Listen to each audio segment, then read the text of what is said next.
Testing 1 2, testing 1 2. Sounds good to me. All right, all right.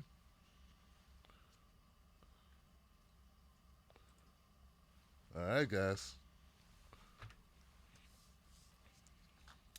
Tim Black's Wolfpack in the house. Hey, hey, hey. What up, people? How you doing? My name is Tim Black.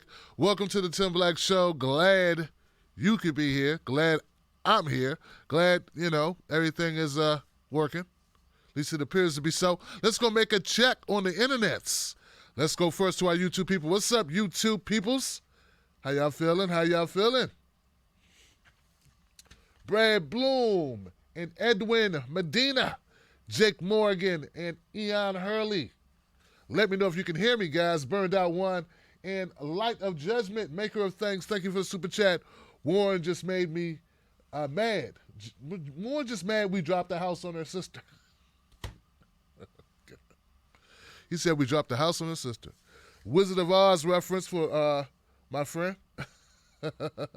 My friend Maker of Things. All right, guys. Let's see. Looks like we're pretty good on YouTube, or people would be. Someone said crispy. Edwin said it's crispy. 10 for 10. Says RK556. Brian Crosby says audio video good. Baby Gerald and Grant McDaniel. Edwin never watched Humanist Report. Whoa, never watch. Ooh, we're not going to repeat that one. You did kind of already repeat it, Johnson. That's because I'm reading it, then I'm reading it. You know what I mean? All right, guys, let's run over to YouTube. No, I'm sorry. Let's run over to Facebook, guys. Come on, Tim, get your head in the game. Facebook, what's up, Facebook? Bibby's in the house. What's up, Bibby? Jim, what's up, Jim Lockhart and Henry Tiyayat and Claudia Bold McIntyre. Oh, man. Melissa Marie and Omar. Hallie. You guys, is everybody good? Can you guys hear good? Can you hear the show? Is the audio okay over there? How's the audio on Facebook, guys? Hope it's okay. What's up, Dolores? How you doing? Karen, welcome to the show. Welcome to the show. All right, Lee Ann's in the house. Scrolling down, Marcia says, hey, Tim. Crystal Claire says, BJ. And Rose Wade and Otis and Durrell. All right, guys, thank you so much for tuning in. We got a couple stories we want to hit tonight. As you know, we do this every night, except for Wednesday. Wednesday we do like a spring cleaning. I often do shows, but you just never know. Okay. About Wednesday, but Monday, Tuesdays, Thursdays, Fridays, count on it. We'll be here unless there's some catastrophic emergency in the Tim Black household. But here we go, guys. We got the Tim Black Show tonight. Tonight we got a couple stories I'd like to run down to you, update you on what happened while you were at work or while you were at play or whatever. Maybe you were in jail and I'm not joking. Some people, you never know. We're mass incarceration. That's what we do in America. We lock people up for tickets, for jaywalking, for a little bit of weed. We give people a lot of bit of time. That's what we do in America. That's right. Because we love you so much. We would make America great again, locking up people. Civil assets forfeiture. We'll lock up your stuff, even if we don't get you. That's right. All right, guys. So tonight we're going to run through a couple of stories. I'd like to start off with the most devastating news of the week for me thus far, has obviously been, without a shadow of a doubt, Cory Booker dropping out of the presidential race, guys. Oh, it pains me to have to tell you this. I love doing my Cory Booker impression.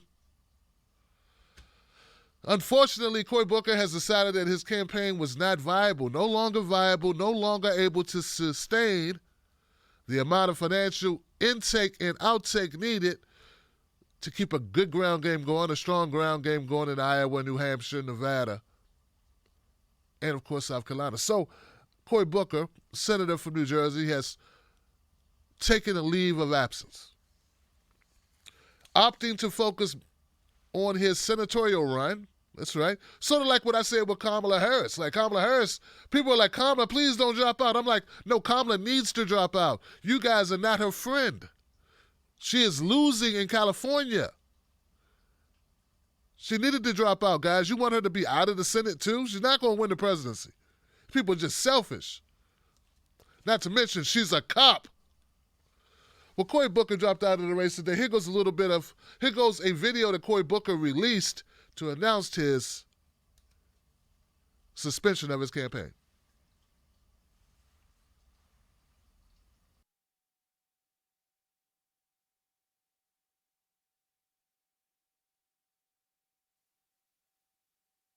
I am literally here on this stage right now because 50 years ago, there was a lawyer on a couch who changed his life, changed his mind to get up and start representing families, one of them mine, who were discriminated against them.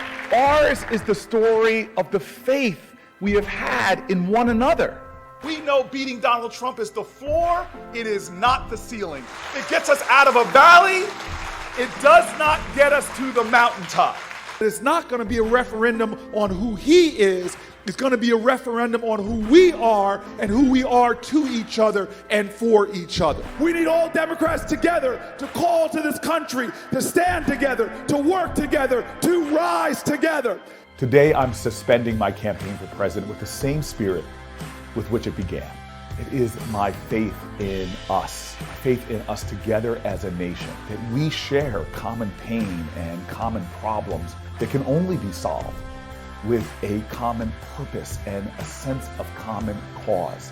So now I recommit myself to the work. I can't wait to get back on the campaign trail and campaign as hard as I can for whoever is the eventual nominee and for candidates up and down the ballot. But for now, I want to say thank you. Campaigning over this last year has been one of the most meaningful experiences of my life. Meeting you, meeting people across this country who believe, who know that we may have challenges right now in our nation, but together we will rise.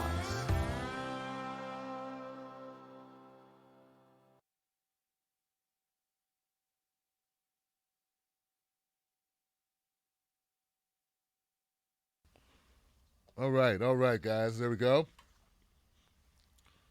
Come on back over here. All right, so Cory Booker, he released a statement. As we know, friends, it was with a full heart, I share you this news.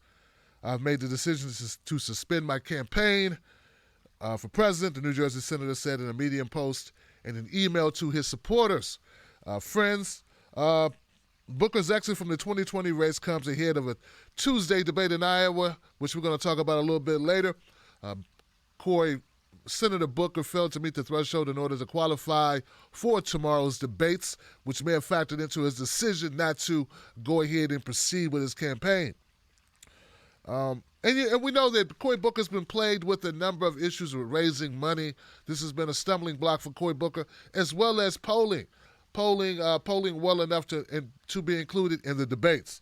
So there's a couple things I want to just run off here about Cory Booker. First of all, I want it to be known there's nothing personal. I have no personal vendetta against Cory Booker. In fact, I enjoyed his departure video better than most others. I've watched several of these videos where the candidate is now like calling it a day.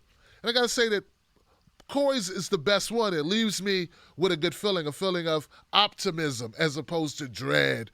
And it's not overly done, overwrought with emotion like, oh my God, I stated many times, guys, running for the presidency is not a given, and it is a privilege to take other people's money, literally take other people's money to pursue something that very few people in the world ever get to do. There's only been, 44 presidents or something like that? So, it's not a job that I think that everyone should have. Only certain people should have it. Donald Trump should not be president. I would argue that Bush shouldn't have been president. Okay? Either. All right? So it's... So I want to be clear. It's not like I got a personal thing against Cory. He seems like a very likable person. But what we got to do is we have to stop looking at people through the lens of, are they good people? Yeah, we got to stop doing that, man. We got to stop asking ourselves, would I like to have a beer with them? We got to stop asking, do they seem nice? Can they dance? What kind of music do they have in their playlist? Do they like eating chicken, or do they like eating ice cream? Or like, these are questions that don't matter. It doesn't matter if you're a good person. It matters if you intend to do good by other people. It doesn't matter if you're fun to be around. It matters if you're going to make life more fun for us. I mean, that's what we need to judge them on. Past record, future plans, trustworthiness, ethics, these things matter. Not if they like Jay-Z or Formula 51 or wrestling, or we just got to cut the crap. And that's going to be up to us as Americans to do better. It's not just up to the candidates. We got to have better picking skills. So that's something I think we need to look at. And we got to stop looking at it through color and gender. And it's not about gender, it's about agenda. It's not about color, it's about what you plan to do when you get in there. I mean, anybody can rob you. Make the crowd say amen. Like, anybody with a gun and a bad attitude and bad intentions can take your money. I mean, come on, guys. And I'm not saying that Cory Booker was out to rob or anything like that. I'm just saying we need to wake up. We need to do better. It's up to us to do better. Part of my job is to make it so people understand that. So Cory Booker is pulling out of the race today. And Jersey Democrat, he just never seemed to really catch on, never caught fire in the way that he hoped to. And obviously he wanted to. He was in this to win it. It was not a game for him. He was actually trying to do this. And it was unfortunate he was unable to. But I want to dispel one of the myths that's out there right now about Cory Booker and Kamala Harris. And that is that if it weren't for the billionaires, they would have, still been in this thing. Hey, if it wasn't for the billionaire money, Cory Booker and Kamala Harris would still be in the race. I want it to be crystal clear, guys. Take a look at this.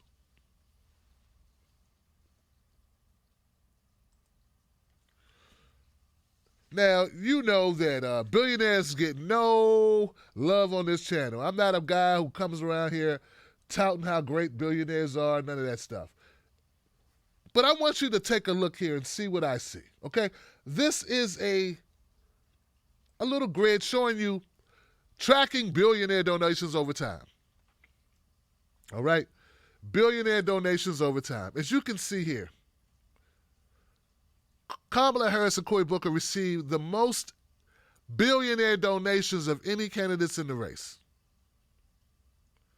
I mean, don't get me wrong, Joe Biden right there. I mean, he's bringing up a strong 3. It's like right back to back to back to back. 46, 45, 44. Okay? But my whole point is that they had no problem taking that money. They had no problem taking billionaire money. See, here's the thing, guys. This is what we will not do. We will not. I said we will not pretend that these people did not take a lot of billionaire money. So you can't on one hand say billionaires are causing all the problems and they're still in our elections, and then you show up. Excuse me, billionaire person. Please giveth thy monies. It's hypocritical and it's incongruent, and it gives a false representation to the people that you speak for the people, that you are not taking that money when you are taking that money. And another thing, one of my problems with Cory Booker has nothing to do with his voice or the lack of facial hair or any of that. It's a political thing. Nobody has facial hair in politics, right? The guy took a lot of money from Wall Street. All right? His whole career. Him and Joe Biden took a lot of money from Wall Street. All right? They were Wall Street darlings, okay? So when we judge this thing, when we look back and we say, okay, this candidate make it was because obviously it's obvious that Cory Booker is a black man and Kamala Harris is a black woman. Kamala Harris is a brown woman. Has to do with race. And I'm not going to say that there's no racial aspects to this. This is America. This is not one of those progressive type channels where we ignore race. Oh no, race. Oh no. Every one of you who sat down at Thanksgiving dinner and had to sit through an awkward conversation with your racist uncle know what I'm talking about. These people don't even live in reality. They like to avoid it just because it makes them uncomfortable. You know, I was scared to walk to the corner store sometimes, man, but I had to do it. My mama needed dishwasher liquid and a pack of Cools. I don't get to just not do what I don't feel comfortable doing. My mom made me go get the switch. You know, or she went and got the tree. So that's what progressives need to learn. You don't want to talk about race. Well, you know what? You're going to have to go get that tree then. And that tree is a big-ass L from Donald Trump if you don't get the... So the switch, go get the switch. That is talking about race. And if you don't, well, you're going to get the L, which is the mama go get the big tree. She go get half the tree and beat you with it. So the point is this. Let Cory Booker, Kamala Harris, race did play a factor. It always does. So does gender. Gender always plays a factor, guys. It doesn't make you social justice warrior, scourge of the earth, because you say that. It's just reality. You see, you have eyes. Your eyes see. Based on the environment in the country we were raised in, with all of the stimulation of the thoughts of the environment, of the feelings of the country, we have certain views about women. We just do. And we have certain views about people of different colors and different ethnicities. It's baked into the cake. But I said all that to get to this. That ain't the only reason why they lost. Cory Booker and Kamala Harris were doing 2% and less with black people too. So if you're doing 2% with white people and 2% with black people, that's a loser right there, baby. Somebody ain't exactly killing it in the ebony jet. Like, somebody never watched The Breakfast Club or something. Something's going on. Breakfast Club not even black owned, but you know what I'm saying. So what I'm trying to tell people, what I'm trying to tell you is white people, you off the hook. They suck with black people too. And that's the point we need to learn here. Just because you black don't mean you don't crack. A lot of cracking and blacking going on. And just because you white don't mean you all right. And just because people say you ought right, some of you are all right. Anyway, that's the point. That's it. Anyway, so Cory Booker's out of the race, guys. And look, he's going to focus on his Senate run. He said he's going to be on the trail. Here goes my prediction. Here's my prediction. All right? Cory Booker will endorse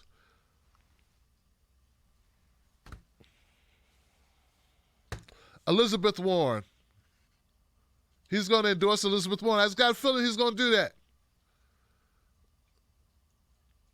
I don't know. Maybe he'll put his finger up in the air, see where the wind's blowing. He might go Bernie, but I think he'll take the safe bet and go with Elizabeth because he knows then he can still pivot back and go Bernie. Bernie ain't going to hold a grudge, right? All right. We good? We good. Okay. All right, next story. Yeah, I tell you, man, it's tough. Okay. Booker's out. Booker's gone. Justin party for Cory Booker out of the race. I'll do it one last. Well, no, I won't do. I will do this just because this is a ceremonious video. Okay. Hi, my name's Cory Booker, and I was the mayor of Newark. I was also prima donna or crema Victorian or one of those things. I've been a vegan for the last 20 years. I'm a really nice guy. And I really believe if we just had more love, if we had more love, we'd have the ability to form Voltron against the evil Donald Trump. And that, my friends, is how we get more love. Oh, more love. Did I tell you my girlfriend's name is Rosario Dawson? I should have told you that. I was thinking. Here goes a dad joke. It's 3 o'clock in the morning, and you walk in the kitchen, and you want some milk and cookies. And you're going to get your cookies. And then Dad walks up and says, what are you doing? He said, I'm going to get me some more milk and cookies. And he says, and Dad says, get your ass in the bed. Get in the bed right now. Get there. So you go get in the bed. And you're in the bed, you're crying. You're thinking, oh, somebody do something to Dad, because Dad won't let me have milk and cookies. Because really in your heart, what you know is, you just need more love. Oh, you need more love. Sorry you couldn't get more love, Cory Booker. But you do live to fight another day. All right, guys. Moving on to the next story, officially now. Well, as I stated at the top of the show, tomorrow is the 7th Democratic debate. That's right, folks. Buckle up, get ready for fun times. Oh, yeah, ready for fun times. We got 6 qualifications or qualifiers for tomorrow's debate performance. It will be carried by CNN, and it will be interesting to say the least. Here goes a little information and background on tomorrow's Democratic debate.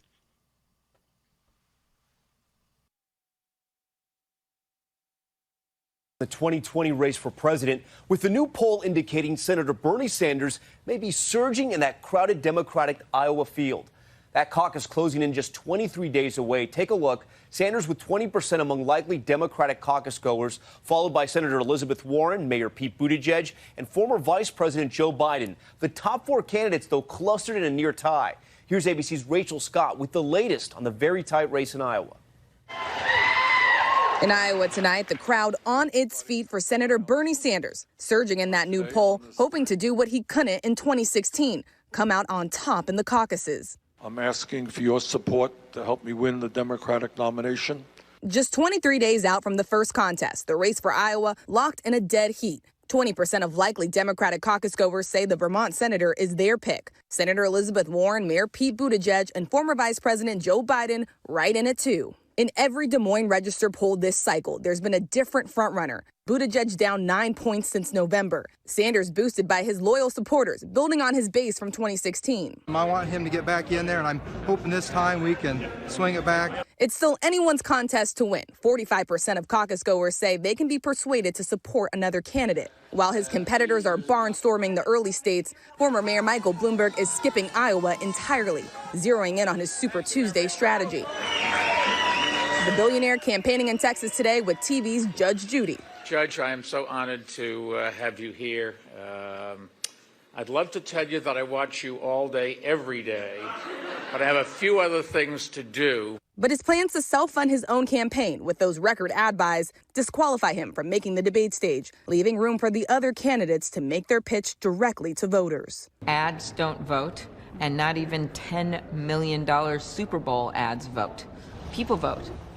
All right, Rachel Scott joins us now live from Newton, Iowa. And Rachel, you just mentioned the debate there in your report. It's just days away. It's the final debate before the Iowa caucus, and it's the smallest stage yet.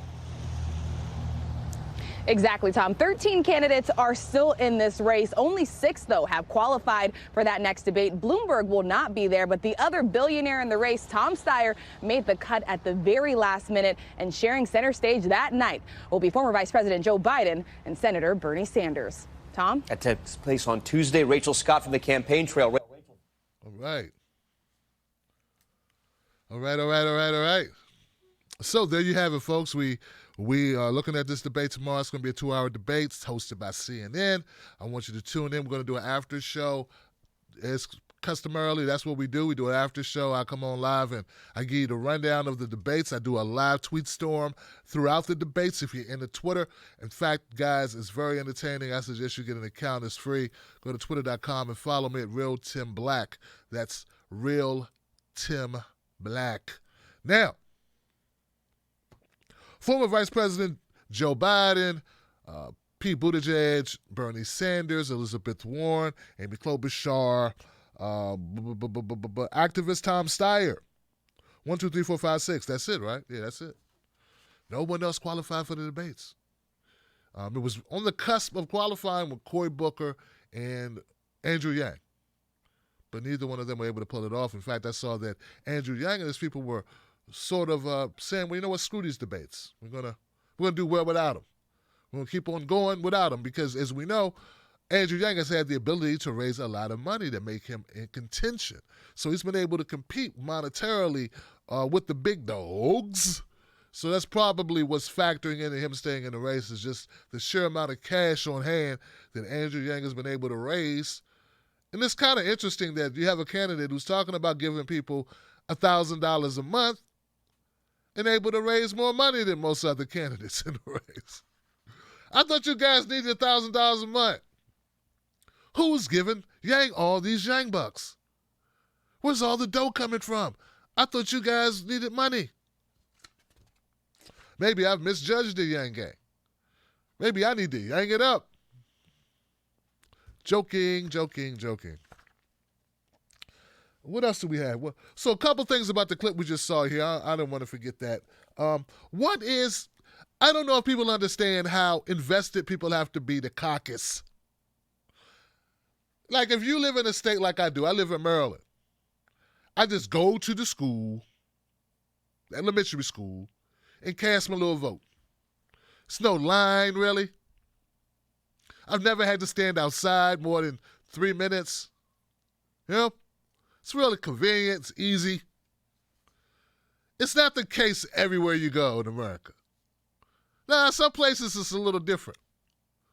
Some people have long-ass lines they have to stand in. Lines that wrap around and go down the block. And people, people in the elements. But then you also had this thing called caucuses where people had to, partition out a good portion of their day in order to vote to exercise their democracy, okay? So I just want to stress to you that caucus goers care. They're the part of the electorate that actually cares about voting a lot, more than just to get that little sticker, right?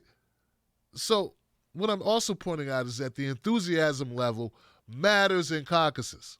And as they pointed out in the video, 45% of the people polled in Iowa said they could be persuaded to change their mind. Interesting stuff, right? Wow. So that means it's not over till it's over. And though it's close, it's really close, it could go either way. But I got my money on Bernie Sanders pulling it out in Iowa for a number of reasons. We've got a couple of clips that speak to that fact, of the enthusiasm level being one reason, and the other being the sheer expanse of his ground game. Because getting those folks out and organizing your caucus is fundamental to winning a caucus. So that's important. Also on this segment, they talked about Michael Bloomberg a lot. Yeah, I'm convinced that there are people who are holding their fire on Michael Bloomberg. I mean, Michael Bloomberg should not be given any justice or any room, any breathing room whatsoever. The guy's policies, the stop and frisk policies, unconstitutional. He brought himself a third term in New York. I don't know what people like about the guy, other than he's loaded. And I guess that's enough. A lot of the so-called journalists in the cable news media, I think they're wondering, well, maybe one day I'll need a job, and if I talk badly about Michael Bloomberg, I won't be able to get that job.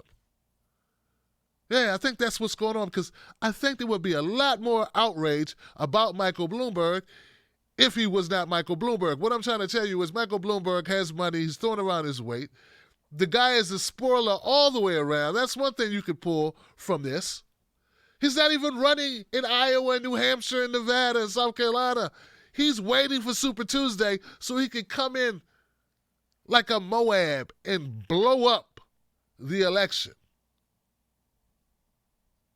Does that sound like somebody who's a honest actor? I don't think it does, Johnson. I think it sounds like a creep. Michael Bloomberg means us no well or no good. And him having Judy Shilin proves one thing. They're both walking dead. Yeah, Judy Shilin and Michael Bloomberg, they're both cadavers. They're both zombies, obviously. Someone taught them how to talk, though, and they're talking. Both of them are loaded. Judy Judge Judy with her $500 million, acting like she cared about real people problems. Yeah, I was upset about what's happening in this country where you can't go to a dinner party without someone being disinvited because they voted for Trump. What's so wrong with Trump? Trump is only succeeded by my good friend Michael Bloomberg. Michael Bloomberg is an excellent humanitarian. He's a great man. He has no policies whatsoever that I can speak to because I didn't read any of them, stupid. But he's really great because he's a self-made man. You know, this garbage. If I ever watch another Judge Judy episode, I'm gonna kick my own ass. All right? All right, guys. So remember, tomorrow, 9 p.m. Eastern Standard Time. There you go, CNN. It's available online. Don't pay to watch this. Go to YouTube. CNN has a channel. They should be showing there. Or you can go to CNN.com, okay? And for the play-by-play, catch us on Twitter. And for a great post-op, a great deciphering of what happened, come back here. Find me, Real Tim Black. We'll be talking about it right after. That's right after the debates are over. All right, guys, this is where I remind you that this show is brought to you by you. And if you haven't paid for the show yet, you need to pay for the show. I got to live indoors, and I got kids, man. And I got a dog that's got to eat. So if you support independent media, show your love by becoming a member of the Tim Black Wolfpack. Do that today. Do that now. Also, Super Chats are open. Go ahead and donate to Super Chat so we can get some comments going in there. And I will read your comments after the next segment. And I will see you back, or I will see you in another moment. By popular demand, Johnson is here. I have new Johnson designs in my shop. If you want to pick them up, check them out. They are hilarious. They are revolutionary, and they're all Johnson. You're going to love them, man. Check them out. Both parties suck, Johnson. It's one of my favorites. Independent media only, Johnson. Keep it real. We are all Johnson. We are. We're one big community, guys. Go check it out. Independent media only. Johnson's in the house. Both parties suck, Johnson. We are here. They got a special going on right now. Free shipping. Get it today. Wolfpack. Oh, there you go. My name is Tim Black. You're now tuned into the most watched Black independent media news network in the country. We cover politics. We cover pop culture. We cover whatever matters in your world. If it goes down, I'm covering it. We do a show, live show, Monday, Tuesdays, Thursdays, Fridays. Friday nights, we got what? A call-in show. Anybody can call in. Throughout the week, we put out little clips, short clips of important news. You don't want to miss it. Stay on top of your news. Go with a reliable source. I'm there for you. TBTV, this is where it's at. Subscribe today and remember, don't you let nobody take your cornbread. Johnson.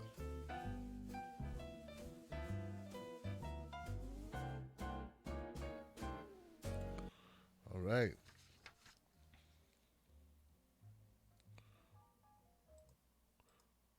All right, guys. Well, welcome back to the show.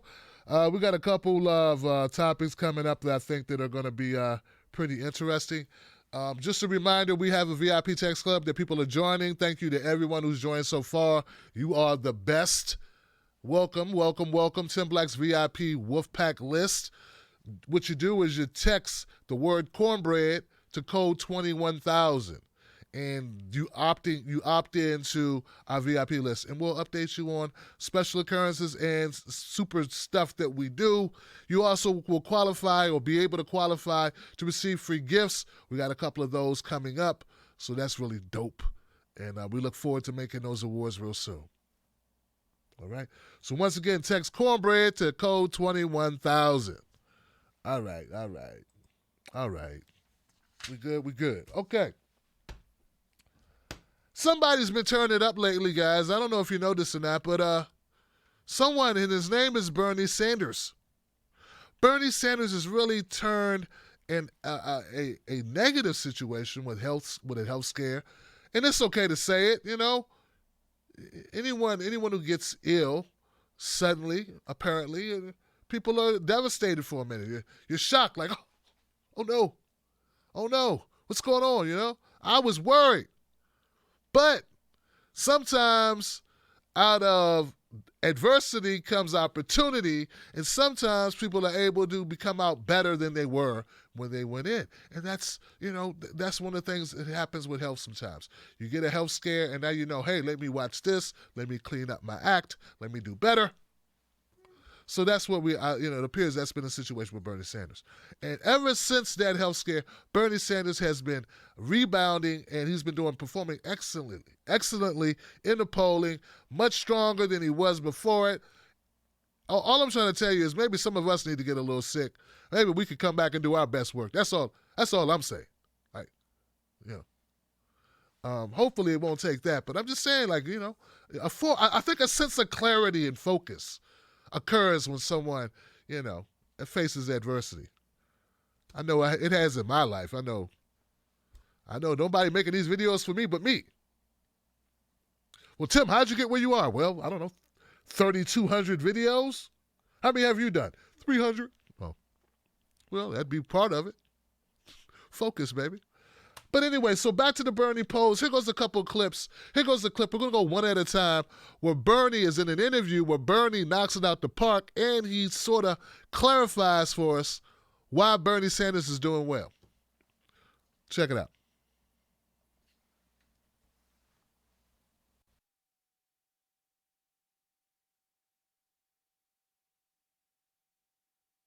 Talk about you in general. Since we last saw each other, I believe you've had a heart attack. You've kept up a very vigorous campaign schedule. After that, since October, you've released 3 letters from your medical doctors talking about your medical condition. But for Democrats who are looking at this race and sizing it up, what do you say to those who feel like it's a little risky to nominate a 78-year-old man who had a heart attack a few months ago? Well, look, you can do the converse of that and say, you know what, being 78 and having a 30-year career in the Congress, mayor of the city of Burlington, Vermont, I have a record. And if you go back to my record over decades, you know what, it's a pretty consistent record. It stands up for working class of this country. It takes on the corporate greed that exists today, whether it's Wall Street or the outrageous things that the drug companies are doing. So if people want somebody who's consistent, who stands for working people, who've taken on all of the special interests, I think I'm that guy. And that speaks to your experience, and there can be a debate about that, but the question was about your health. What about if somebody's worried about someone of your age, forgive me, who just had a heart attack? Yeah, well, look, I think you look at the totality of a candidate. Every candidate has strengths and weaknesses and so forth and so on. I would not be running. I would not be here today if I were not healthy. As you know, I'm running a very vigorous campaign. No one out there is working harder than me. We feel great. If we win this thing, we're going to have a very vigorous administration. Democrats, above all things, if you talk to them, if you look at polls, they put. All right, so let's stop there. Let's take a look at the health issue. How Bernie. Let's stop right there and take a look at how Bernie handled the health issue question. And I think he did pretty well. I think initially he was sort of standoffish with the question, didn't really want to answer it. But I think in the totality of the question, he came back pretty strong and said, hey, look, if you're looking, if you look at what we do as far as how we campaign, you see that we run a strenuous campaign, and I'm up to the challenge, and I feel great. And if I didn't feel great, I wouldn't be running. That's that simple. What else can I tell you? I produced documentation for my doctor saying I'm doing great. So, But more than that, guys, I just want to point out that Bernie obviously doesn't like these questions. You know what I'm saying? He does not like the questions. You can tell in his face. He doesn't like it. And that's what I love about Bernie Sanders. That's one of the things I love. Authenticity. He doesn't even want to look at her while she's asking the stupid questions. Like, I guess I got to answer this again. Nope. Oh, here we go. Oh, here we go. Am I going to die question. Okay, good. Okay, first of all, go to hell, okay? It's like you can tell Bernie just wants to tell her to take a long walk off a short pier. Fall in the ice. Float down. Bloop, bloop, bloop. Help, help, help. And he just look over the pier. Hup, that's what you get. That's what you get for talking about my health. Now who needs a doctor? Oh, who needs a doctor now, lady? Yeah? But I love it because Bernie doesn't pretend like he wants to have this conversation. It's just real and it's authentic. And that's what I'm trying to tell you. Bernie's not good at hiding stuff. I was the same way my entire life. Well, so far my entire life I've been the same way. I never could pretend to like a person. They just knew. They're like, Tim, you don't like me, do you? What gave you that impression? Of course I like you. Why does your face look like that? Face look like what? Arr, arr, arr. You know? Anyway, I just never been good at hiding it. I respect people who don't try to hide it. Keep it 100, okay? Don't do the Cory Booker pretend face, you know? Oh, wow, where'd that come from? Oh, this guy. Or the fake Joe Biden. This guy's seeing through my BS. You know, all the faces. All right. I got another clip. Here goes a little bit more of Bernie Sanders' interview. It gets more spicy, Johnson. Get your wet naps ready. Talk about you in general. Since we last saw each other, I believe you've Democrats, above all things, if you talk to them, if you look at polls, they put electability at the top of the list. Yep. They want to win. They want to beat Trump. Yes. What do you say to those who are worried that your message is too progressive, too far left to win a general election? No. The way you beat Trump, and I believe this very strongly, is you're going to need a huge voter turnout. And that means you need a campaign of energy and excitement, which speaks to the working class of this country, which speaks to young people, which brings people into the political process who have never been in that process before. That is what our campaign is about. Can I just ask you, if you look at 2018, our most recent national elections, the midterms, the candidates you endorsed, I believe of all the competitive districts that could have gone red to blue, only one of them flipped. The Democrats got the House back, but they did it by running more centrist campaigns. No, and they flipped districts. I mean, so a lot of Democrats are saying Savannah, it's maybe more that's the way to win. complicated than that. Okay. One of the things that we managed to do in 2016 is energize a lot of young people and working people who previously had not voted. And that 2018 election, we saw a huge increase in the number of young people who are participating, which is exactly what we have to do. Look, what the American people understand is that the middle class is stagnant right now. People are working longer hours for low wages. They can't afford prescription drugs. They can't afford to send their kids to college. Meanwhile, the people on top are doing phenomenally well. The American people, in my view, want a government and an economy that represents all of us, not just wealthy campaign contributors. That's why I believe we're going to win. Senator Sanders, nice.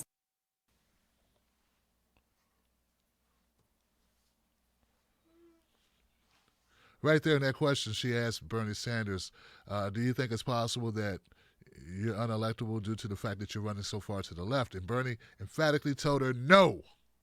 No, that's not a problem. The way that we win, the way that we defeat Donald Trump, is that we inspire enthusiasm, that we're able to get out voters who haven't been voting, people, first-time voters, new voters, disaffected voters, and we get them to the polls, and they will help us propel us to victory. That's how you win an election. What we don't want to do is do what we did in 2016, is have a candidate that doesn't excite anyone. Like, people fall asleep just thinking about voting for Hillary Clinton. It was just, are we going to go vote for Hillary? And everybody just fell asleep. Nobody wanted to vote for her. No one was enthusiastic enough in the places that she needed them to be in order to beat Donald Trump. That's how you end up with Donald Trump. And Donald Trump had all the energy. He had all of the pizzazz because he was talking about working people issues. To this point, to this day, a lot of Hillary supporters can't tell me what were some of Hillary's policies that she held her hat on or hung her hat on? All they can tell you is that she got robbed and she was a really nice person and she was fighting for the people, but they can't tell you what she was going to do. So that's one of the things I think is an issue. Also, as Bernie points this out, I mean, Senator Nina Turner, she pointed it out when she came on the show. She said that, you know, there's some candidates like Joe Biden who told supporters, hey, don't worry, a lot doesn't need to change. Vote for him and a lot doesn't need to change. And that's just the thing. See, look, if nothing changes for the billionaires, then nothing changes for your cousin who can't find a job or can't afford school.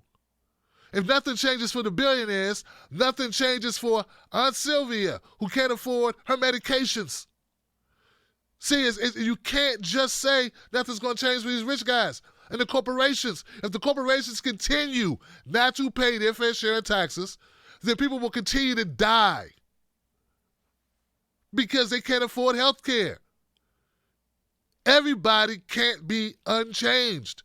Some people's conditions must change, so others' conditions can change. We're not talking about taking everyone's money in the middle of the night, just come and rob your bank, and billionaires wake up thousandaires. But what we're saying is that they need to pay their fair share. They have to. They should have never been not paying. They should have never been not. They should have never been able to avoid being taxed. What is it name? Alan Greenspan should have never been paying less taxes than his secretary. That's wrong. It never should have happened. That's upside down world. That is wrong. But that wrong way has been the way of America, of our tax situation, of our tax code. It needs to change. So Bernie Sanders is making it clear that that's part of what he's running on.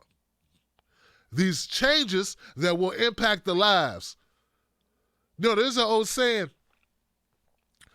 the dog that got hit, what is it? The rock you throw, the dog get hit or something like that. How'd it go? A hit dog hollers. That's it. A hit dog hollers. Well, see, that's the thing. It works a lot of ways. You know? If you throw a rock over a fence, the dog that barks the one that hit, right? Okay. Well, hey, Bernie's throwing some rocks over the fence, and it's hitting some billionaires and millionaires and corporations. And they should be hit.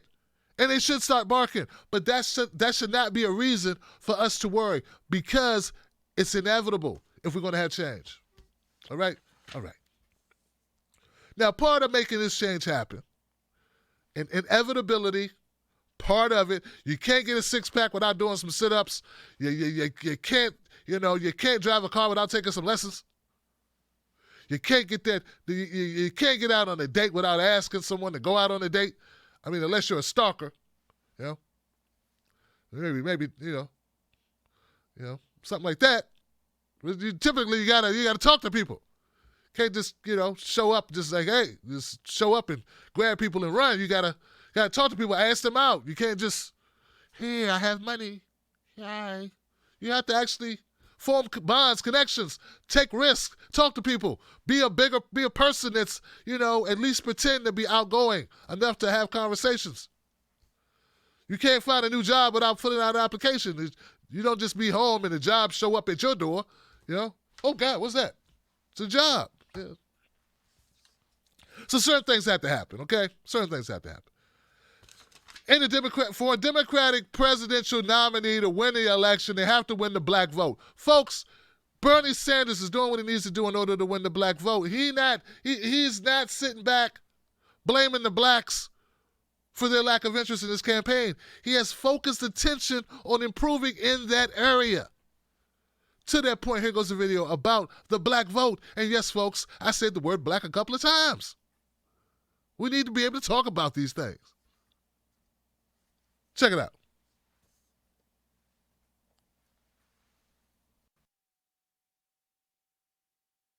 Democrats, above all things, if you talk. Bernie Sanders is a wild card. Yeah. I get it. Like Elizabeth Warren, I'm just going to say it. I don't think she's going to play as well in the general in Wisconsin Michigan, Pennsylvania. I just don't. Now, listen, maybe she picks up Georgia, maybe she picks up Arizona, maybe she picks up a couple other states and balances out. I don't know.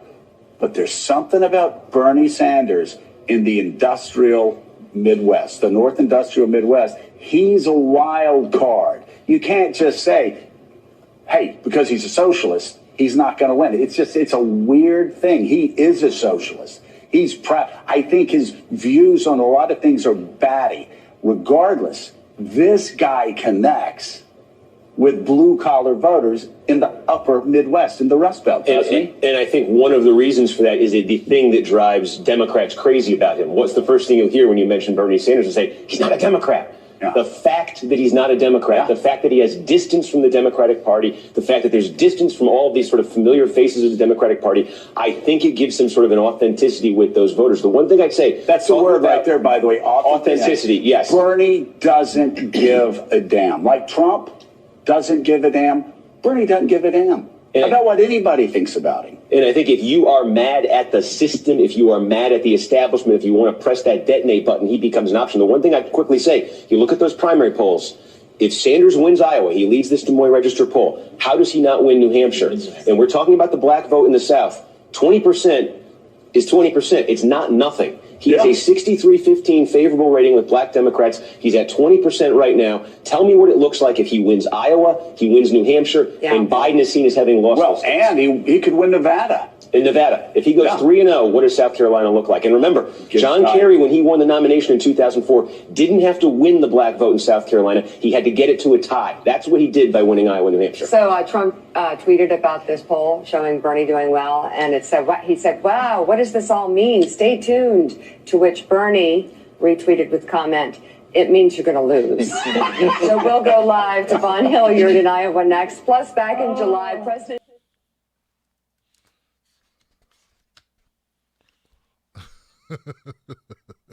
So yeah, it matters that you that you campaign hard and that you attract a diverse coalition. And one thing that's underreported there is that Bernie Sanders does really well with people of color in general. So he's leading. If you factor in the Latino vote, the Asian vote, Native American vote, Bernie is doing really well, okay? So with the black vote, it's no mistake. We know Joe Biden is doing really well with the black support so far, and that's part of being the vice president of Barack Obama. Someone asked me on Twitter, like, Tim, why are the blacks, why don't they understand? Why do they support Joe Biden? And I didn't even say any words because I'm tired of saying it. So I just sent them a picture of Obama and Biden laughing. That's all you need to know. And I want you to know this was a black person who asked me this question. He didn't understand. Okay, so it was like being co-signed, like the Obama co-signed for Biden. So it's going to take a lot for that to wear off with black folks to realize that that co-sign doesn't mean what you think it does. In Obama's presidency, it never added up to what it should have added up for us. So that's the thing. But back to this point, and this is important. Joe Biden is at 48% with the black vote. If Bernie can bring that down 10 digits, he's at 20, moves up to 30. Biden's now within 38 to 30. Bernie's got this thing. That's what it's going to take, a 10-point swing. And you know what can bring a 10-point swing? A win in Iowa and New Hampshire. That can bring a 10-point swing because a lot of the people that support Joe Biden are not enthusiastic about Joe Biden. They're like, Joe Biden. But I could change, though. I could change. Because they're not really invested in Joe Biden. They don't know much about him. They just know his name. And they know he was with Obama. Now, one other thing, and I got to say this, and I don't know, it's like, it's in me. It's in my spirit. There are people running who I've been forced to listen to these people's like surrogates or their fake surrogates or whatever you are. They're polling less than 2% with black voters. If you're polling at less than 2%, because Elizabeth Warren is at like 9%, and who's this? Cory Booker was at 2%. if you're polling at 2% or less with black supporters, there should not even be a conversation. Okay? The fact that you are even talking to me about, well, Tim Black is wrong and this person's... No. You should, your mouth should just close like, look. You know, like someone sewed your lips shut. Because if you can't do better than 2% with the black support, that means you're not even trying, dog. I mean, you got to go out and play. I mean, Mayor Pete is at 2%. You can't do Mayor Pete numbers. He had a police force that was racist, and when he found out, he fired the black police chief. The first one ever. He found out his police force was racist, full of racists, and instead of firing the racist, he fired the black police chief. You can't beat that guy with black supporters. When we just going to say you're really not in this to win, because you can't. Guys, if you can't get black voters, you can't win. Black voters are what helped the Democrats win. Without the black vote, you can't win. So you can say, I hate identity politics. I hate that there's black and white people and we put people in groups. And yeah, okay, fine. Go back in time and change that shit, because it's been that way forever in America, like since the inception, okay? Sorry that you were born at a time when it's not all done yet. I wish it was done too. Believe me, I do. I wish the racial thing, we were over it too. That'd be great for me and my kids. Sorry that it inconveniences you. Makes your politics more complicated. But the bottom line is, black people vote 90% and above. That 10% slide is a phenomenon. Like, oh my God. Because we vote like 95% for Democrats. If it was up to white people, there would never be another Democratic president. Do you understand? So I can't overstate this point enough. If your candidate is polling worse than Mayor Pete with blacks, shut up. And I love you. God bless you. I hope that your hobby horse is great and you have fun and whatever you like doing. But that's like saying you want to go to the Olympics, but you never tried out. You know, like, I'm going to the Olympics. At what? Toboggan racing. Have you ever raced a toboggan? No. Are you practicing on racing a toboggan? No. Then what makes you think you should do it? Because I think it would be really cool. Sit your ass down. That's how I feel about these people. That's it. All right. Let's make sure we're clear here. You can't beat Mayor Pete. Come on, man. Mayor Pete. He's got a Klan robe in his closet. He said it's not his cousin left it there. You can't beat that guy. That guy, you can't beat that guy. He's beating the Kamala Harris and Cory Booker were right tied with Pete. All right. And there's others. And I'm not going to name them because people get mad. Oh, my feelings are hurt. It's the truth, man. It's the truth. All right. Next story. All of a sudden, the subscription, people get pissed. They don't want to hear truth. They just want to hear the nice thing. You be nice to me. My feelings are tender. Well, look, I'm telling you the truth, man. You taking donations from people. You are taking people's donations, hard-earned money. You're getting people's hopes up, and you're not keeping it real. And none of your people are telling. Where's the authenticity? It's like, I'm a boxer. You know how to punch? No, I never trained how to punch. Have no jab. All right. Okay, so the biggest story of the day, actually, it's kind of embarrassing, right? It's kind of embarrassing that on the day that Cory Booker terminates his candidacy as his campaign for the Democratic nomination, on that very day, all this frenzy surrounding Elizabeth Warren and Bernie Sanders happens, right? So here's the long and short of it. Elizabeth Warren is not a friend. The end. I mean, really, that's it. That's the end of the story.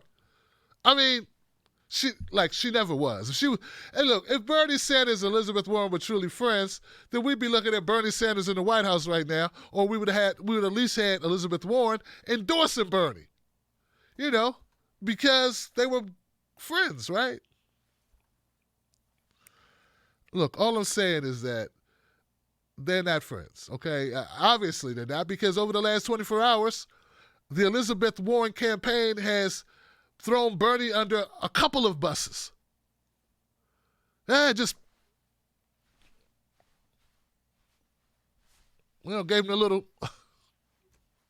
horrible stuff. And it's repugnant what's happened. First, Elizabeth Warren said that Bernie Sanders, his staff was trashing her, his volunteers were trashing her. All because somebody no one knows put up a document in a Slack group on the internet saying Elizabeth Warren doesn't attract new supporters into the party, so she shouldn't be the nominee. And this is what we need to say when we go out in the field. And then someone saw that this thing was posted, and they took it down. And they said, this person has no right to post this, and this is not official, and that's not the way that we conduct ourselves. That's what was said. But for some reason, that part of the story never hit mainstream. And as soon as that got cold, or before that got cold, while that was still simmering, another smear came out about Bernie Sanders. This one was about a 2-year-old alleged conversation where Bernie told Elizabeth Warren that he didn't think that she could win because she was a woman. Well, the presidency. So both of these things happened within 24 hours.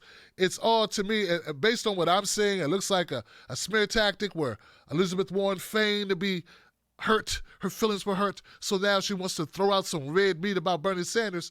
And I think this is just a political game where, it's about that time, guys. Things are getting serious. Elizabeth Warren's looking over the hill and all she sees are Bernie supporters.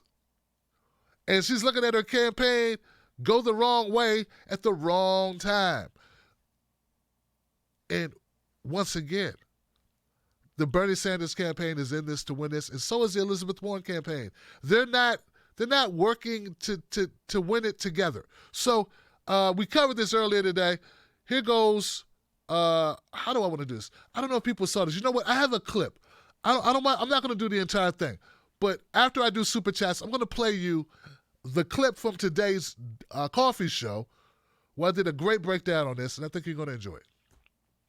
But before I run that clip, which is a great, digest of the issue concerning Elizabeth Warren and Bernie Sanders, I like to go to my super chats, read those, and then we'll run that clip. Okay? Okay. Now, this seems a little weird, but I think you'll get it, why. Okay? All right, so let me go now. Let me go check and see if anyone's got any comments. I'll read those now, guys. I want to make sure that your comments get read. Okay? Let's make sure we read our comments. Make sure people, some thoughts that were said here. Maker of things. If Warren lies, beginning the trend, Johnson. What? I love this, man. Okay, so Maker of things just hit me up with a super chat. Hashtag Warren lies is now trending on Twitter. Is that true? Let's see, guys. Maker of things. Maker of things.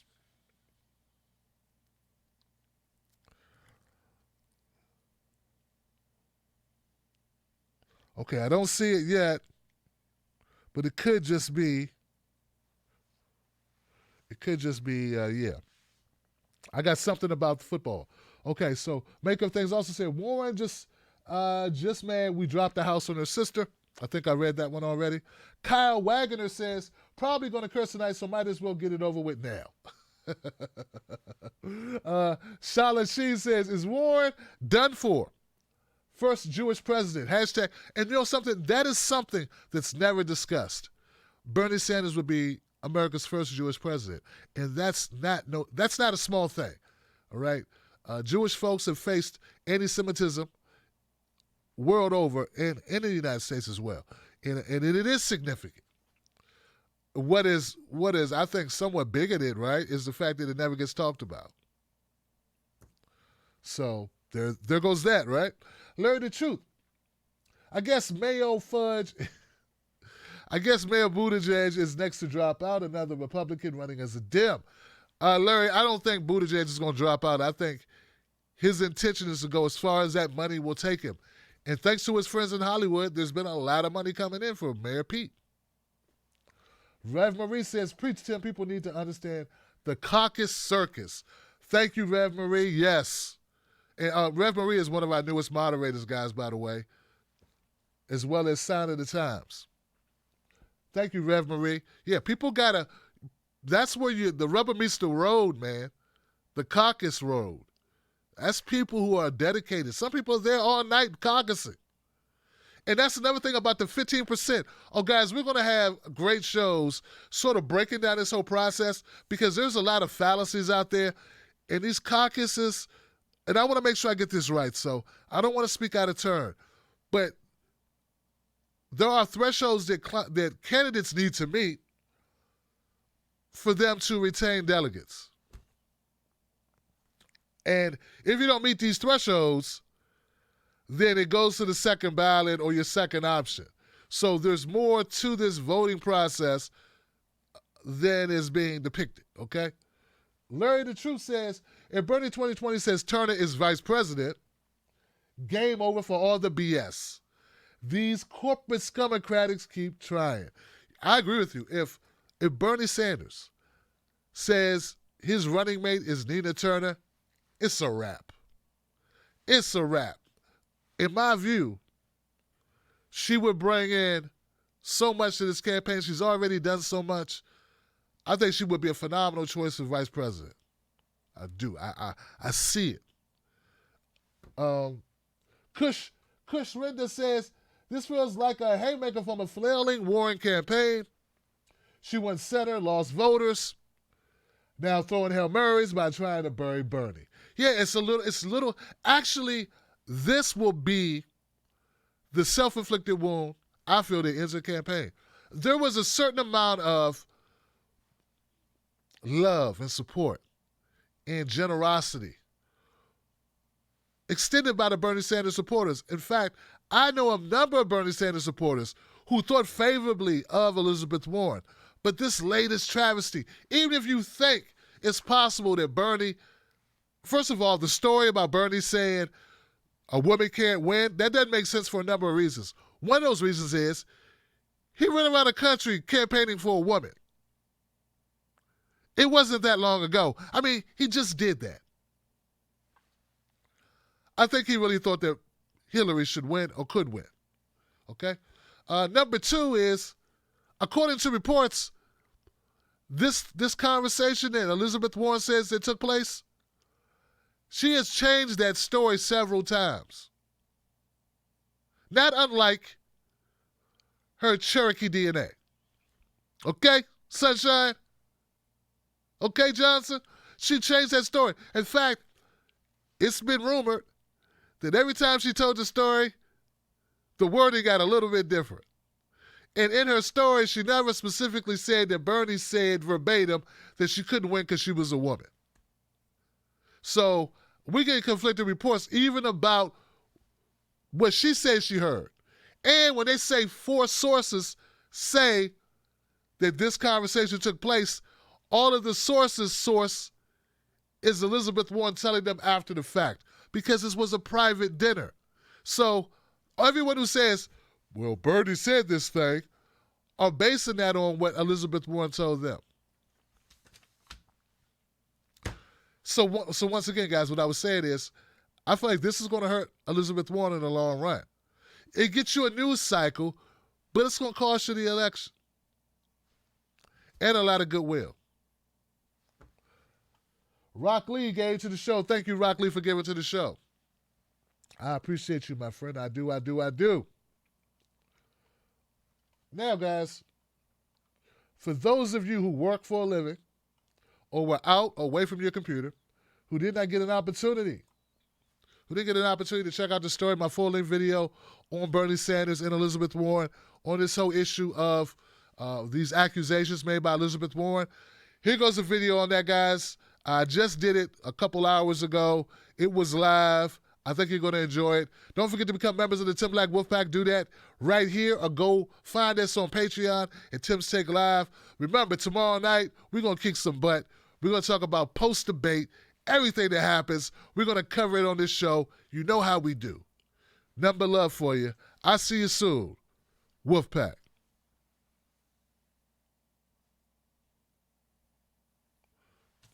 Four.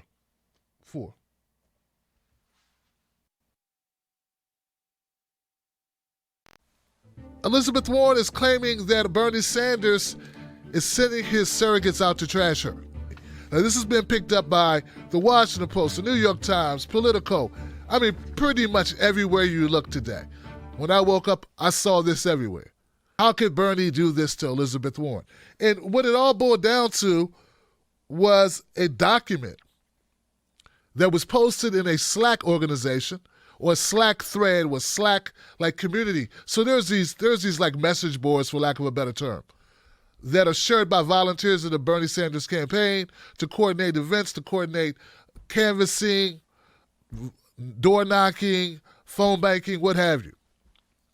And apparently, there was an account that's only posted one other time in this Slack group of volunteers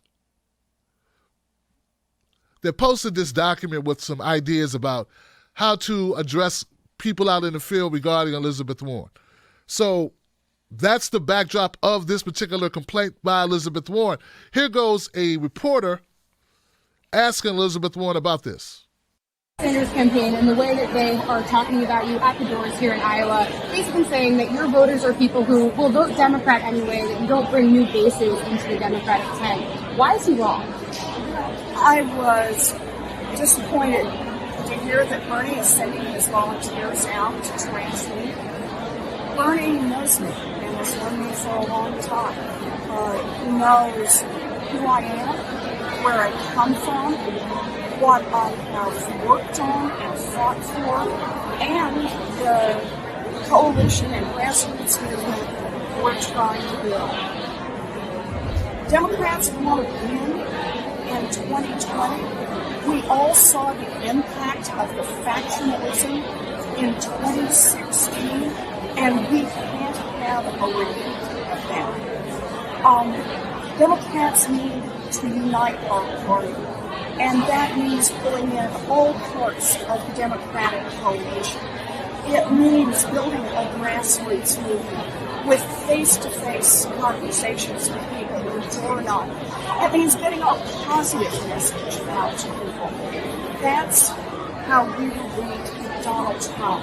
We cannot nominate someone who takes big chunks of the Democratic coalition for granted. We need someone who will bring our party together. We need someone who will excite every part of the Democratic Party, someone who will be there, someone that every Democrat can believe in.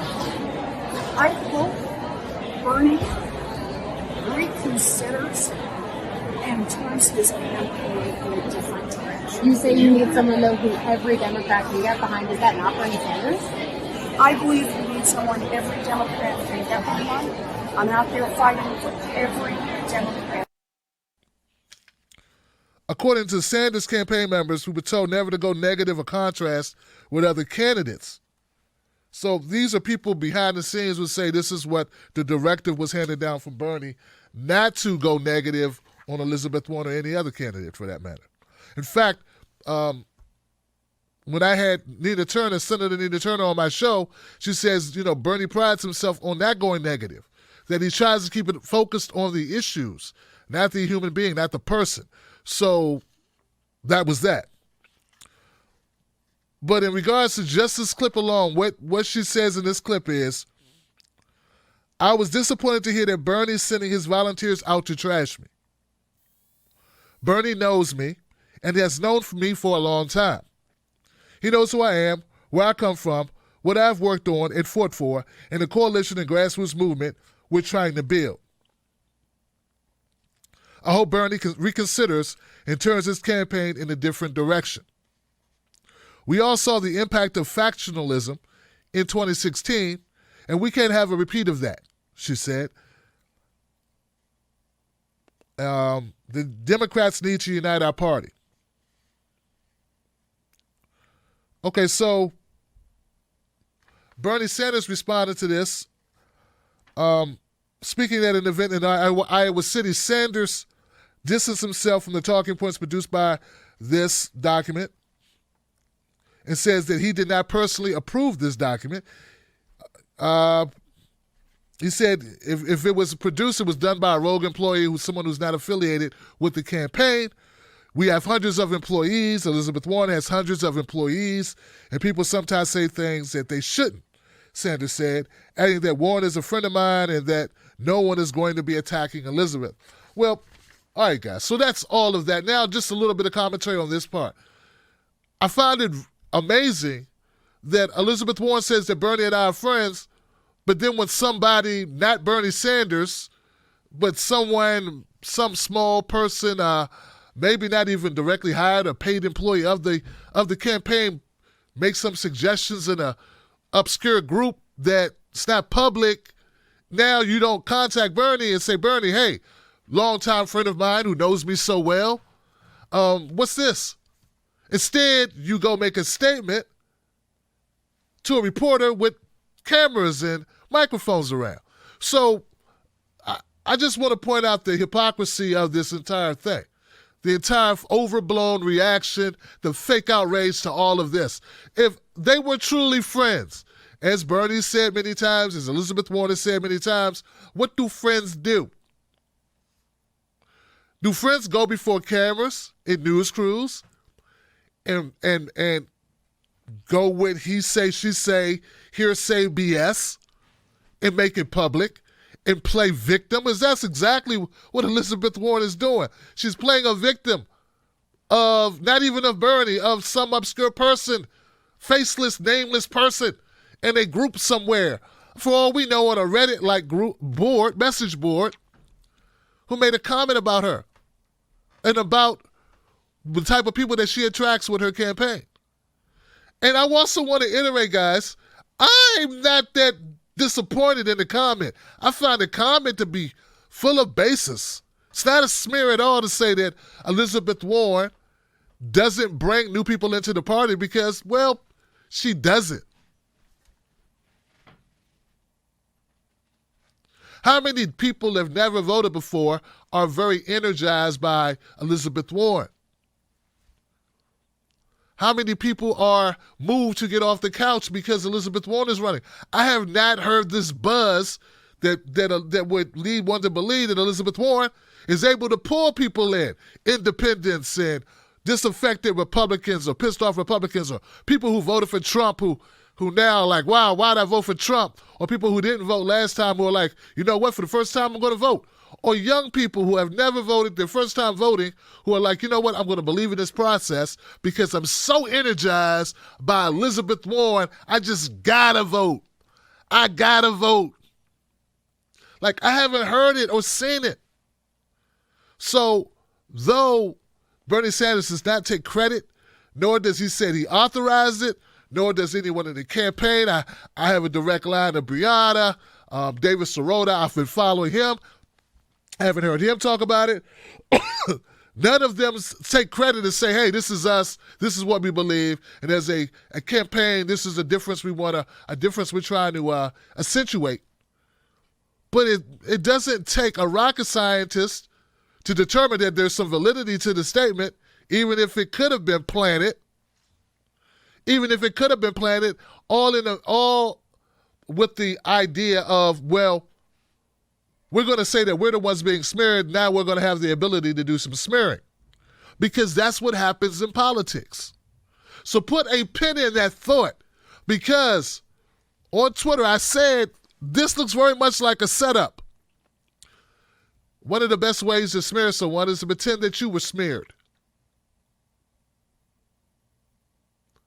I repeat, a very good way to go after someone and smear them is to pretend that you yourself have been smeared. To feign, I can't believe this person said this about me. Well, since that's the case, the gloves are off now, and now watch me say a bunch of crap. Because, I was wronged.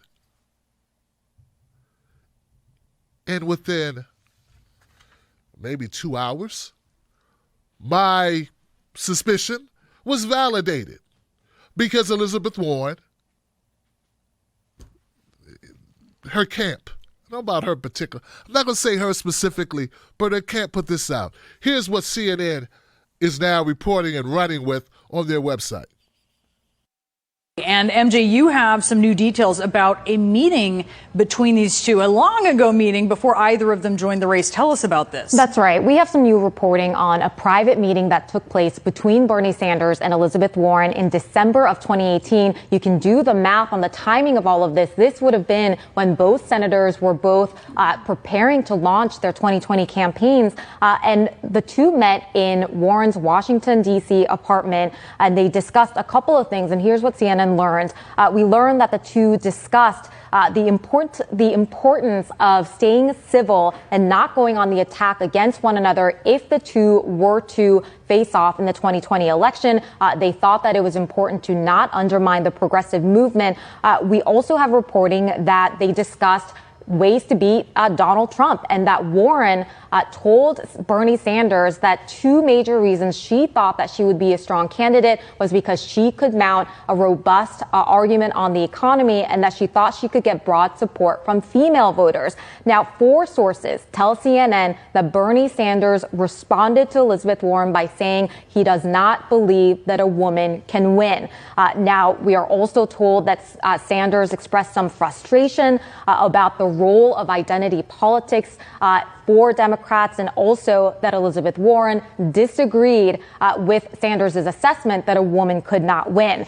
Now, the Warren campaign did not comment in response to this story, but Bernie Sanders has just sent this statement to CNN. I will read it in full. He says, "It is ludicrous to believe that at the same meeting where Elizabeth Warren told me she was going to run for president, I would tell her that a woman couldn't win. It's sad that 3 weeks before the Iowa caucus and a year after that private conversation, staff who weren't in the room are lying about what happened. What I did say that night was that Donald Trump is a sexist, a racist, and a liar who would weaponize whatever he could. Do I believe a woman can win in 2020? Of course. After all, Hillary Clinton beat Donald Trump by 3 million votes in 2016. So, Brianna, not only is Bernie Sanders aggressively pushing back, he is now accusing the Warren campaign of lying. Yeah. I tell you, it gets thicker and thicker, doesn't it, Johnson? Now, here we go. We got Elizabeth Warren now saying that, well, Bernie Sanders, we had a private meeting, and since now that the gloves are off, let's go back in the archives 2 years ago during a private dinner that I invited him to at my Washington, D.C. apartment. He said some things that, hey, that were mean, or he shouldn't have said them. He said that he didn't think a woman could beat Donald Trump, which is kind of crazy for her to make that accusation, considering he did much to the uproar and the anger and the ire of progressives. He campaigned for Hillary Clinton. He went around the country for Hillary Clinton. There are people who loved Bernie who will not forgive him for campaigning for a woman to beat Donald Trump. And now, as the biggest slap in the face that I think I've seen this political season, Elizabeth Warren accuses him of not believing a woman could win. Now, he worked on behalf of a woman to win.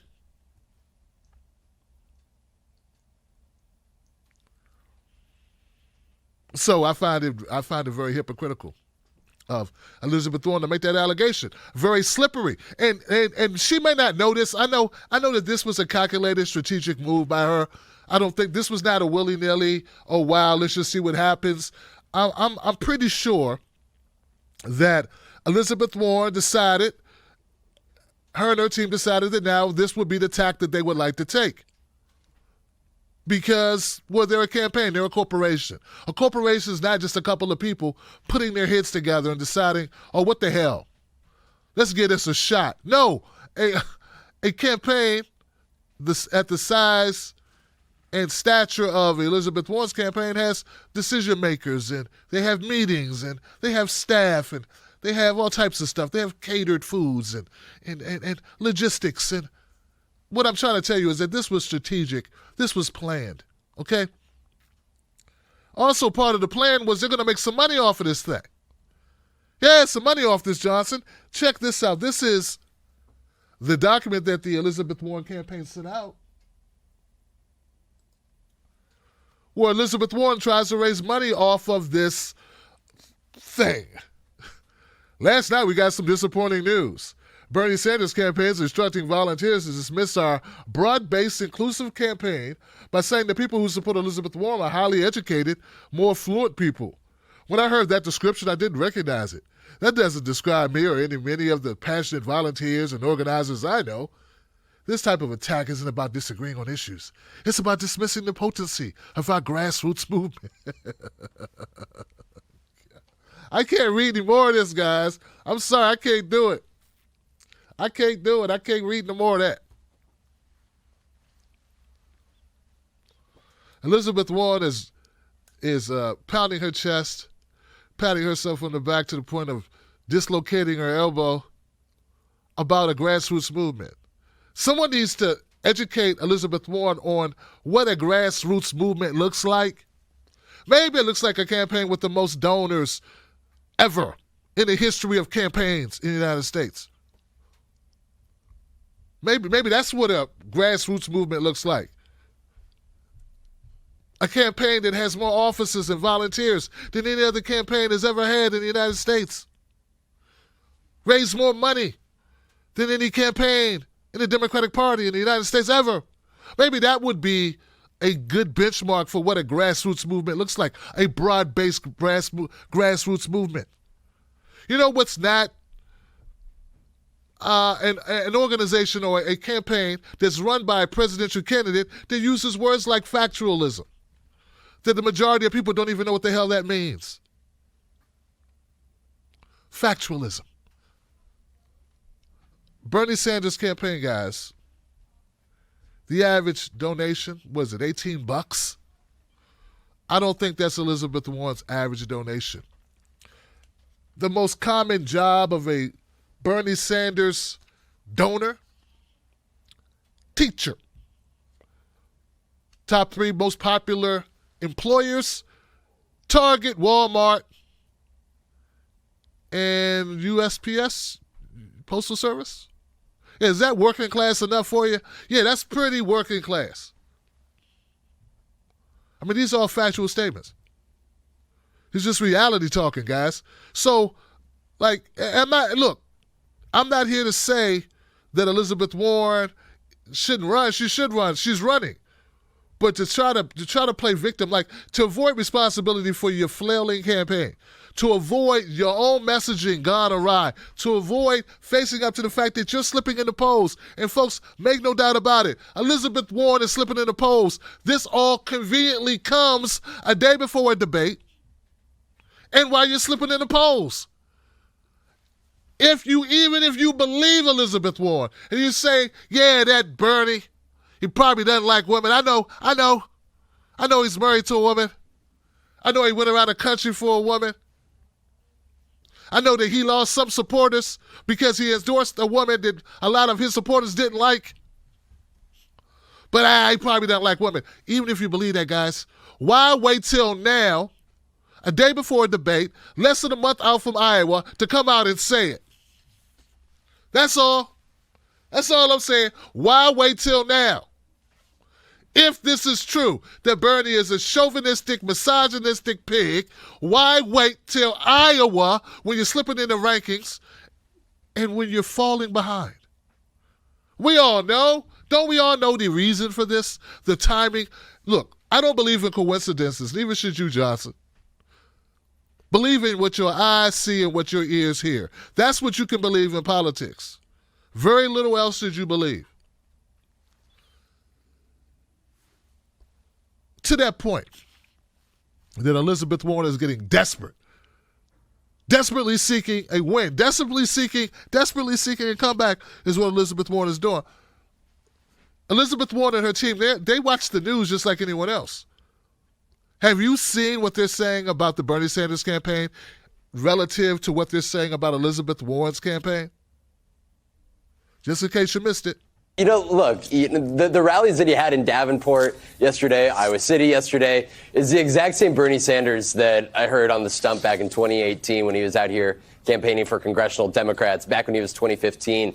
In 2015, doing this the first go-around. But this is the first time there was the Des Moines Register CNN poll that was released late Friday night, which is kind of the gold standard poll here in Iowa. And this is the first time that he has sat atop that poll. And there's one number in particular that I want to point out from that. And that is voters who were asked whether they were extremely enthusiastic about the candidates that they were selecting as their first choice. 49% of folks that said Bernie Sanders was their top choice, they said they were extremely enthusiastic about. Compare that to Pete Buttigieg and Joe Biden. That number was just 26%. I want to play for you my exchange with Bernie Sanders when I asked him about the poll, which you'd be surprised by his answer, but in which he's doing quite well. This is what he said. Polls go up and down, but what is important to me is the kind of grassroots support that we have. So polls are great. Some days they're good. Some days they're not good. But I think we're going to win here in Iowa because we have an extraordinary grassroots movement. Our goal, unbelievably, this month right here in the state of Iowa is to knock on 500,000 doors. I don't think any campaign in American history has done that. And at the end of the day, TV ads are great, radio ads are great, but human contact is what matters, and we think we have the movement to do that. Folks, you can say whatever you want to say. You can have any type of ideas you want to have. But at the end of the day, what's evident is that everyone in this race is running to win the race. It is a competition, and I'm really not, I don't want to come down too hard on anyone about wanting to win the race, but the way that you play the game is not to play victim. See, Elizabeth Warren is starting to sound a lot like Hillary Clinton. And there have been people that I, respect, colleagues that I respect, who have touted how great Elizabeth Warren was. And I've never felt that way about her. I've never seen this integrity dripping from her. I've never seen it. I've seen a flip-flopper, a fighter of convenience, not a fighter of ethics. I've seen her get baited into arguments with Donald Trump on Twitter and then get embarrassed, being lured out in this whole thing about a DNA test. I've seen her not stand up for indigenous rights. But it's over and over, issue after issue. This is what I've seen her do. But there have been people that have stood behind her and said, you know what, that her policies are progressive. And at the end of the day, here's the problem that I've had since then, and it's the problem that I see now. I do not see a leader out of Elizabeth Warren. And in situations like this that underscore it, and it has nothing to do with her gender. It has to do with her backbone. A fighter doesn't have to keep telling you that I'm a fighter. A fighter demonstrates by the fights that they wage. Elizabeth Warren keeps saying, I'm a fighter, I've been fighting. Where's the fight? Where is the true representation of your fight? Once again, guys, and I think this will put it to bed. If what Elizabeth Warren is saying is true, that Bernie Sanders can't stand women, has no respect for women, basically that's what she's saying, then why was Bernie Sanders campaigning for a woman? Why was he working for her?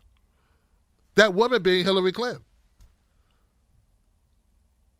And if you respect women to the extent that you do, why didn't you come out and support Hillary Clinton much earlier? And if you and Bernie are such friends, if you've known each other so long, why didn't you come out and support Bernie Sanders last time out? If you're so aligned with your policies, why not? But see, all those answers to those questions lead me back to the same place I've been, which is the time for excuses is over. Elizabeth Warren is desperate. Her campaign is on the ropes. You see the enthusiasm level there based in that poll that you just saw. You saw it, I saw it. People in the Elizabeth Warren camp saw it. They're not blind. They see too. They see that Bernie has 49% enthusiasm to Elizabeth Warren's 32%. That's a difference, Johnson. It's only 6 more points higher than Pete Buttigieg. Pete Buttigieg. She's only beating Pete by 6 points in the enthusiasm column. The question that the reporter asked Elizabeth Warren, going back to that, she asked a question. She said, according to this document, you're not going to be able to bring in new voters. What do you say to that?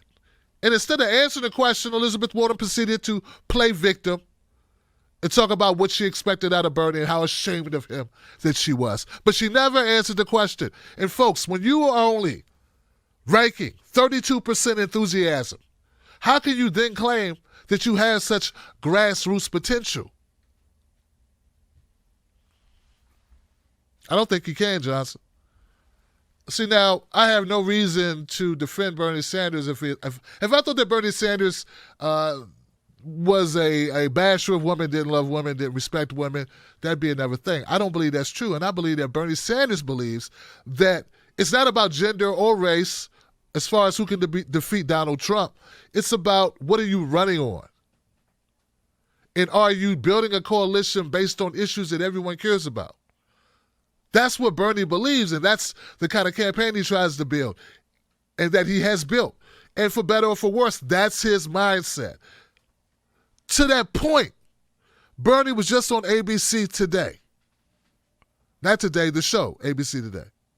The Today Show on ABC. And the reporter was asking him, how can you defeat Donald Trump?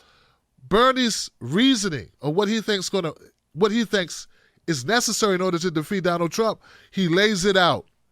That's the clip I want to share with you because I think it shows that either Elizabeth Warren is a big fat liar or her aides who are outside the door of this private dinner heard it wrong. Okay? Well, I hope that's the case because here goes the clip.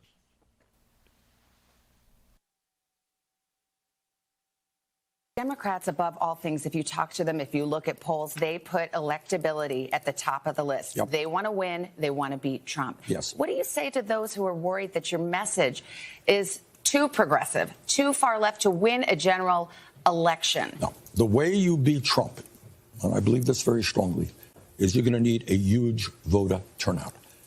And that means you need a campaign of energy and excitement, which speaks to the working class of this country, which speaks to young people, which brings people into the political process who have never been in that process before. That is what our campaign is about. Can I just ask you, if you look at 2018, our most recent national elections, the midterms, the candidates you endorsed, I believe of all the competitive districts that could have gone red to blue, only one of them flipped. The Democrats got the House back, but they did it by running more centrist campaigns. No, and they flipped districts. I mean, so a lot of Democrats are saying Savannah, it's maybe more that's the way to complicated win. than that. Okay. One of the things that we managed to do in 2016 is energize a lot of young people and working people who previously had not voted. And that 2018 election, we saw a huge increase in the number of young people who are participating, which is exactly what we have to do.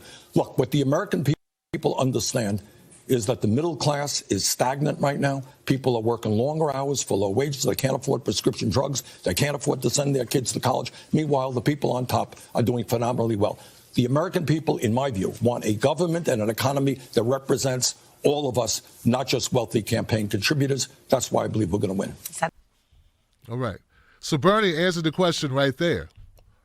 He said exactly what I've been trying to explain, that I think is the mindset of Bernie Sanders and what his campaign is about and what he believes will win this election. Not just the nomination, but win the general election against Donald Trump, which is actually speaking to the issues that matter to the people.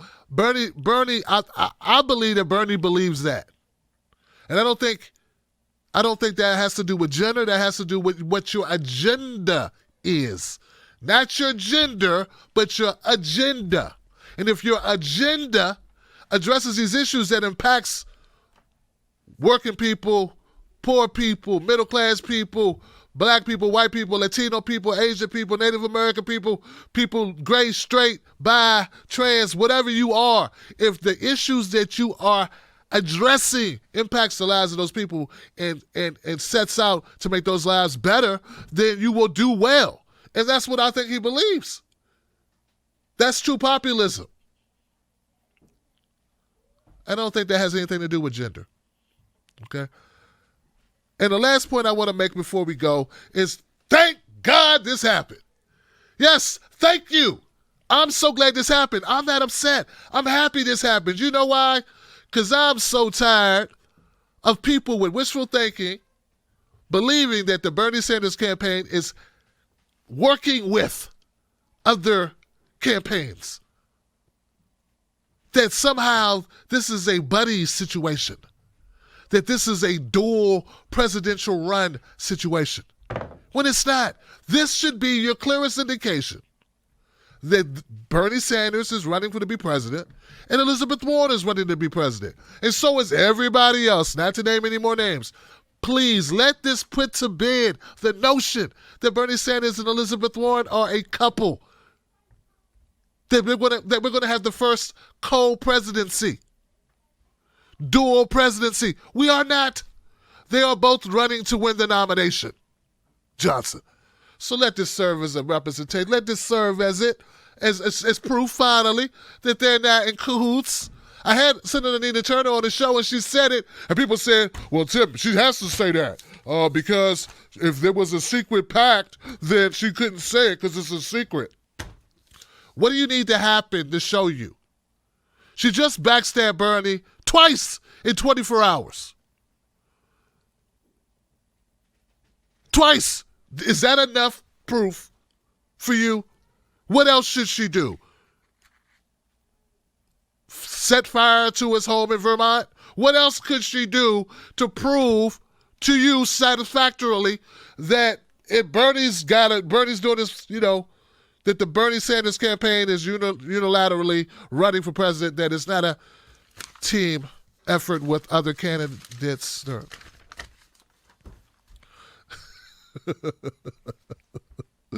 All right, guys. Tonight at 10 p.m. Eastern Standard Time, we're going to have the typical show. We got a couple of stories from Cory Booker dropping out, and there's so much other stuff going on we love to address. But we had to bring you this coffee special presentation. Now I'm going to go to the comment section, guys. Hey, you guys got any comments you want me to read? If you super chatted me, I will definitely read those now. And, yeah, let's do that. And don't forget to subscribe to this channel, guys, because, this type of political analysis that you get on the Tim Black Show is not something you can get anywhere else. I'm different. I like it that way. I don't apologize for being different. We good with it. Become a member of the Tim Black Wolfpack right here on this channel or go to patreon.com, Tim's Take Live.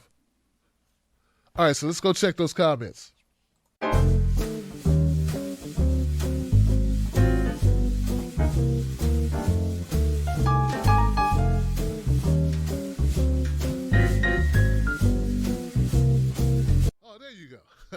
My name is Tim Black. You're now tuned into the most watched Black independent media news network in the country. We cover politics, we cover pop culture, we cover whatever matters in your world. If it goes down, I'm covering it. We do a show, live show, Monday, Tuesdays, Thursdays, Fridays. Friday nights, we got what? A call-in show.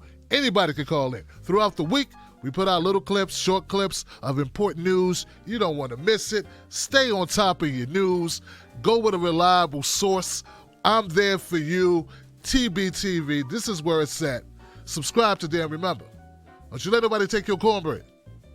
Johnson. By popular demand, Johnson is here. I have new Johnson designs in my shop. If you want to pick them up, check them out. They are hilarious. They are revolutionary. And they're all Johnson. You're going to love them, man. Check them out. Both parties suck, Johnson. It's one of my favorites. Independent media only, Johnson. Keep it real. We are all Johnson. We are. We're one big community, guys. Go check it out. Independent media only. Johnson's in the house. Both parties suck Johnson. We are here. They got a special going on right now. Free shipping. Get it today. Wolfpack.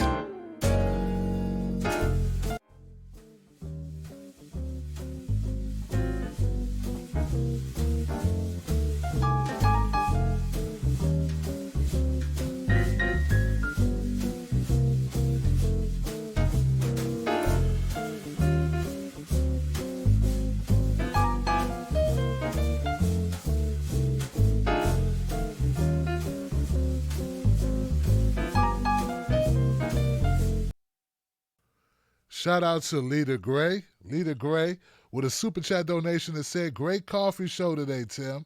Thanks. Another shout out, super chat shout out for something about sorry, ladies. I can't read that. I'm not going to say that. But thank you, TCB 101. Lord have mercy. Shout out to David Melford. Thank you for the super chat, David. David says, tell Chris Cuomo to invite Tim Black on the show to speak truth to power. Thank you, David. I doubt it, but hey, what the hell? I got a better chance going on Ari Melber's show. Ari's show might be the better option. And I think that's it, guys. Hope I got everybody. I'm here going through my super chats. I love you. I'll see you soon. Wolfpack. Tune in tomorrow after the debates for Debate Breakdown.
and many more.